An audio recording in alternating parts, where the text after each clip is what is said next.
Hello বন্ধুরা, তোমাদেরকে অনেক দিন আমি খাবারের রেসিপি দিতে পারিনি, কারণ আমি একটু ব্যস্ত ছিলাম। আজকে দেখো, পনিরের আমি একটা নতুন রেসিপি তোমাদেরকে তৈরি করে দেখাবো। সবাই তো পনিরের অনেক রকমের রেসিপি করেছো, একবার আমার মতো করে খেয়ে দেখবে। এইখানে আমি 150 গ্রাম মতো পনির নিয়েছি। এটা আমি টুকরো টুকরো করে কেটে নেব। পনিরটা আমি কেটে নিলাম টুকরো টুকরো করে। এইবার আমি এই মশলাটা আমি মিক্সিতে পেস্ট করে আমি দেবো এর ভেতর। এখানে পোস্ত, মগজ, 2টো কাঁচা লঙ্কা আর কাজু বাদাম। এই হচ্ছে আমি এটা মিক্সিতে তোমরা পেস্ট করে নেবে, আমি শিলনোড়ায় পেস্ট করব এটা। আর কি দেবো দেখো, এখানে নিয়েছি গোটা জিরে আর একটা শুকনো লঙ্কা। এটা আমি কাঠখোলায় ভেজে নেব। ভেজে নিয়ে তারপরে আমি মশলাটা যখন কষবো তখন তার ভেতর দিয়ে দেবো। চলো ওটা পরে দেখাবো। এইবার আমি এটা পেস্ট করে নিয়ে আসি। আর এই পনিরটাকে আমি একটু বাটারে আর সাদা তেল মিশিয়ে ভেজে নেব। দেখো, লঙ্কা জিরেটা কড়াই আমি দিয়ে দিলাম, একটু হালকা করে নেড়ে নেব। নেড়ে এটা শিলনোড়ায় গুঁড়িয়ে নেব। এটা আমার ভাজা হয়ে গেল।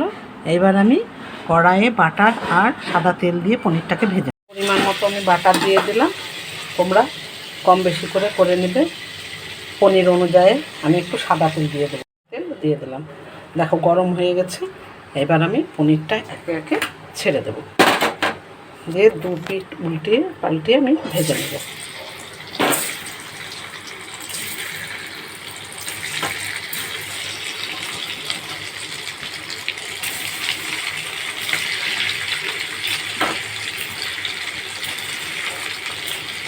এতে একটা সিক্রেট জিনিস দেবো, সেটা তোমাদেরকে পরে দেখাচ্ছি।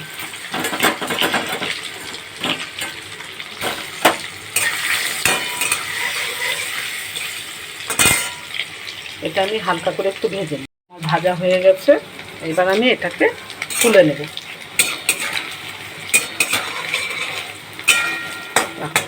ভাজা হয়ে গেল। খুব লাল লাল করে ভাজবে না, হালকা করে ভাজবে। এটা আমি এবার তুলে নেব। কাজু, পোস্ত আর মগজ আর 2টো কাঁচা লঙ্কা বাটা হয়ে গেল। এখানে একটু কাঠখোলায় জিরে আর একটা কাঁচা লঙ্কা চিলি ফ্লেক্স মতো বানিয়ে নিলাম। এবার আমি এইটা চলো কড়াইয়ে পনিরের ভাজা যা তেল আছে ওতে আমার হয়ে যাবে। এরকম যা তেল আছে এর মধ্যে এটা আমি তেজপাতা ফোড়ন দিয়ে দেবো। পরিমাণ মতো লবণ মিষ্টি দেবো। তেজপাতা আমি ফোড়ন দিয়ে দিয়েছি। এবার আমি এটা দিয়ে দিলাম। এবার পরিমাণ মতো একটু লবণ মিষ্টি দিয়ে দেবো। এখানে আমি 2 চামচ মতো চিনি দিয়ে দিলাম। দেখো, এবার খানিকটা নাড়িয়ে নেব, কষিয়ে নেব। লবণ দিয়ে দিলাম।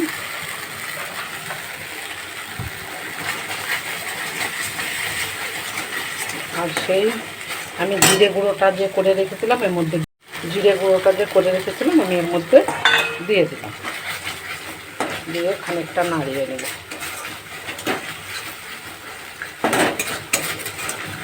কষিয়ে নিয়ে যখন তেলটা বেরোবে তখন আমি একটু সামান্য পরিমাণে জল দিয়ে দেবো। আমার হয়ে গেছে। এবার আমি তেল বেরিয়ে গেছে, আমি একটু জল দিয়ে দিলাম পরিমাণ মতো। এবার আমি পনিরটা দিয়ে দেবো। আমি যে বললাম না শেষে একটা জিনিস দেব, সেটা হচ্ছে টক দই। তোমাদেরকে দেখাচ্ছি। পনিরটা আমি দিয়ে দিলাম।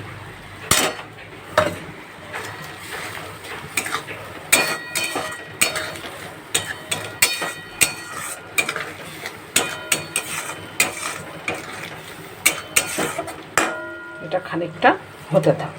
আমি 1/2 কাপ মতো টক দই নিয়েছি। এবার আমি চামচ দিয়ে ভালো করে ক্রিমের মতো এটা ফাটিয়ে নেব। দেখো, আমার দইটা ফাটানো হয়ে গেছে। গ্যাসটাকে আমি এবার অফ করে দেব।